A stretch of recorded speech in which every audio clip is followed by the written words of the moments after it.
घरोघरी मातीच्या चुलीच्या आजच्या एपिसोडमध्ये आपण पाहत आहोत की इकडं जानकी विचार करत असते की जे काही सौमित्र भाऊजी म्हणत आहे ते एकदम बरोबर आहे आणि अवंतिकाने आता स्वतःची काळजी घ्यायला हवी. त्यावेळेस इकडं अवंतिका म्हणते की जानकी वहिनी, तुम्ही सौमित्रांनी म्हटलेल्याचा वाईट वाटून घेऊ नका, त्यांच्या वतीनं मी तुमची माफी मागते.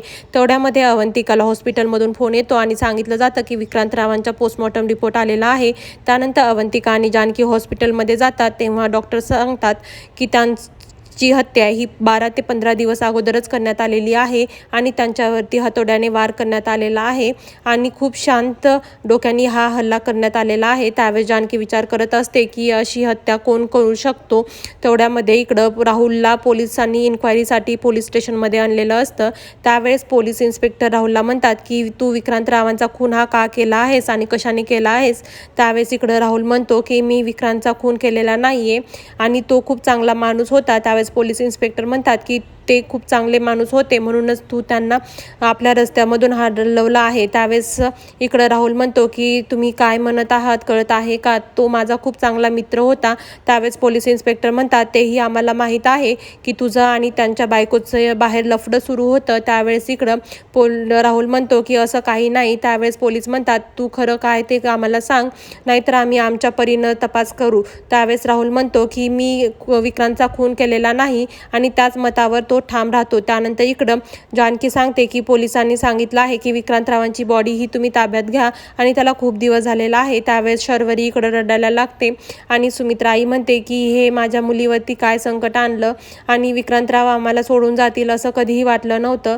त्यावेळेस इकडं सगळेजण शर्वरीला शांत करण्याचा प्रयत्न करत असतात, पण शर्वरी रडत असते आणि म्हणते की विक्रांत तुम्हाला सोडून जायला नको होतं. तेवढ्यामध्ये तिथं पोलीस इन्स्पेक्टर येतात आणि म्हणतात की आम्हाला तुमच्या घराची झडती घ्यायची आहे. त्यावेळेस ते म्हणतात की आमच्याकडे सर्च वॉरंट ही आहे. त्यावेळेस इकडं सौमित्र ते सर्च वॉरंट पाहतो आणि म्हणतो की आमच्या घराची झडती का घ्यायची आहे. त्यावेळेस जानकी म्हणते की तुम्हाला तर माहीत आहे ना, जर घरातलाच व्यक्ती खुनी असेल तर तो घरामध्ये हत्यार का ठेवेल. त्यावेळेस पोलीस इन्स्पेक्टर म्हणतात की घराच्या मागच्याच अंगणामध्ये बॉडी सापडलेली आहे, त्यामुळं आम्हाला इथेच अगोदर सर्च करायला हवं आणि आम्हाला तुमच्या घराची झडती घ्यायला लागेल. त्यानंतर सुमित्रा आई म्हणते की लोक आम्हाला काय म्हणतील, आज रणदिवे घराची झडती होत आहे. त्यावेळेस इकडं ऋषिकेश म्हणतात की आपण खरे आहोत ना, तर घेऊ दे. त्यानंतर इकडं पोलीस प्रत्येकांच्या रूममध्ये जाऊन प्रत्येकांच्या रूमची झडती घेत असतात आणि सर्वजण हे बाहेर हॉलमध्ये बसलेले असतात आणि इथं सुमित्रा आई रडत असतात. तेव्हा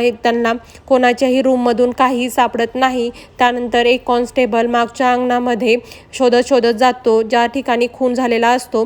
त्यानंतर त्याला तिथे हत्यार सापडतं आणि तो येऊन पोलिसांना सांगतो की मागच्याच अंगणामध्ये हातोडा आहे ज्याने विक्रांतरावांचा खून केला आहे. त्यानंतर मागच्या अंगणामध्ये सर्वजण येतात आणि पोलीस इन्स्पेक्टर सांगतात की हे हत्यार आताच्या आता फॉरेन रिपोर्टला पाठवा आणि मला याचे लवकरात लवकर रिपोर्ट हवे आहेत आणि किती निर्घृण हत्या केलेली आहे आणि असं वाटतं की या जगामध्ये माणुसकी नावाचं काहीच राहिलेलं नाही. त्यानंतर इकडे पोलीस इन्स्पेक्टर सांगतात की आता आम्हाला तुमच्या सगळ्यांचे फिंगरप्रिंट घ्यावे लागतील आणि कॉन्स्टेबलला सांगतात की पोलीस स्टेशनमध्ये जाऊन ऐश्वर्या आणि सारंगचेही फिंगरप्रिंट घ्या. त्यानंतर त्यांना म्हणतात की हे 24 तासाच्या आत मला याचे रिपोर्ट हवे आहेत.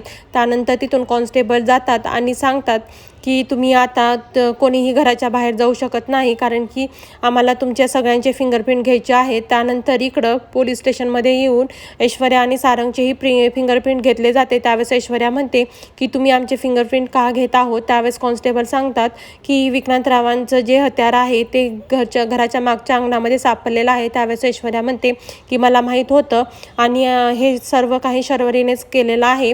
त्यानंतर इकडं घरी सगळेजण म्हणत असतात की हे सगळं कोण केलं आहे. तेवढ्यामध्ये इथं घरामध्येही सगळ्यांचे फिंगरप्रिंट घेतले जातात. त्यानंतर इकडं शर्वरी, अवंतिका, जानकी, ऋषिकेश आणि सौमित्र भाऊजी, त्यानंतर सुमित्रा आईचेही सगळ्यांचे फिंगरप्रिंट घेतले जातात आणि त्यानंतर त्यांना सांगितलं जातं की जोपर्यंत रिपोर्ट येत नाही तोपर्यंत तुम्ही घराच्या बाहेर जाऊ शकत नाहीत. तेव्हा इकडं ऋषिकेश म्हणतात की आम्हाला बॉडी कलेक्ट करण्यासाठी पोलीस स्टेशनला जायचं आहे आणि तिथून बॉडी घेऊन आम्ही घरी येऊ. त्यावेळेस पोलीस इन्स्पेक्टर म्हणतात की ठीक आहे, तुमच्यासोबत आमचे 2 कॉन्स्टेबल येतील आणि तोपर्यंत घरच्यांनी कुठेही बाहेर जायचं नाही. त्यानंतर इकडं शर्वरीला सुमित्रा आई घेऊन रूममध्ये जातात आणि त्यानंतर सगळेजण हॉस्पिटलमध्ये जाऊन विक्रांतरावांची बॉडी घेऊन येतात. त्यानंतर इकडं त्यांच्या अंत्यविधीची सर्व तयारी सुरू असते. त्यांच्यानंतर इकडं शर्वरी ही खूप रडायला लागते आणि म्हणते की विक्रांत, तू आम्हाला सोडून का गेलास? मी तुझ्यावर असं तू सोडून मला जाशील असं मला कधीच वाटलं नव्हतं. मी खरंच तुझ्यावरती कधीच रागवणार नाही आणि तू ये. त्यावेळेस सुमित्रा आईला म्हणते की विक्रांतला सांग की उठ म्हणून आणि तू असं जाऊ शकत नाहीस. त्यावेळेस इकडं सुमित्रा आई म्हणते की मलाच कळत नाही आहे हे सगळं काय सुरू आहे. त्यावेळेस इकडं शर्वरी या खूप रडत असतात. त्यावेळेस सगळेजण म्हणतात की आता आम्हाला इथून ही बॉडी घेऊन जावी लागेल. त्यावेळेस शर्वरी दारात येऊन थांबतात आणि म्हणतात की मी ही बॉडी तुम्हाला इथून घेऊन जाऊ देणार नाही, याला इथेच राहू द्या, तो माझ्यासमोर असेल तर मला बरं वाटेल. त्यावेळेस सगळेजण तिला बाजूला करतात आणि तिथून विक्रांतरावांची बॉडी ही घेऊन जातात. त्यानंतर इकडं शर्वरी ह्या खूप रडत असतात. त्यावेळेस जानकी म्हणते की मी शर्वरी वंशावरती जो आरोप केला तो एकदम खोटा होता. त्यानंतर इकडे सगळेजण त्यांची समोर प्रार्थना करत असतात. तेवढ्यामध्ये पोलीस इन्स्पेक्टर येतात आणि त्यासोबत सारंग आणि ऐश्वर्यालाही घेऊन येतात आणि सांगतात की त्या हत्यारावरती सारंग आणि ऐश्वर्याचे फिंगरप्रिंट मॅच झालेले नाहीत, त्यामुळे आम्ही त्यांना सोडत आहोत. त्यावेळेस जानकी म्हणते की मी तुम्हाला सांगितलं होतं ना की ऐश्वर्याने हे सगळं केलेलं नाही. त्यानंतर इकडे विचारतात की मग विक्रांतरावांचा खून हा कोण केलेला आहे? त्यावेळेस इकडं ऐश्वर्या म्हणते की विक्रांतचा खून हा शर्वरीनेच केलेला आहे. त्यानंतर इकडं सुमित्राई म्हणते की तुझी हिंमत कशी झाली शर्वरीवरती नाव ठेवण्याची, आणि ऐश्वर्याच्या कानाखाली वजावते.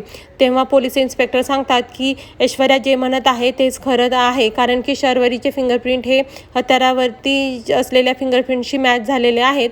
त्यावेळेस इकडं शर्वरी रडते आणि म्हणते की मी विक्रांतला मारलेलं नाही आणि मला खरंच माहीत नाही की हे सगळं कोण केलेलं आहे. त्यावेळेस ती सगळ्यांना विनंती करते पण कोणीच तिचं ऐकत नाही. त्यावेळेस पोलीस इन्स्पेक्टर म्हणतात की आम्हाला आता शर्वरीला ताब्यात घ्यावं लागेल आणि त्यांना पोलीस स्टेशनमध्ये घेऊन जावं लागेल. त्यावेळेस इकडं शर्वरी म्हणते की हे सगळं मी केलेलं नाही आहे आणि तुम्ही असं का करत आहात? त्यावेळेस इकडं सौमित्र म्हणतो की आम्हाला माहीत आहे की हे सर्व ऐश्वर्यानेच केलेलं आहे आणि मुद्दाम म्हणून ते सर्व शर्वरीवरती तिने घातलेलं आहे. त्यानंतर इकडं सुमित्राई म्हणते की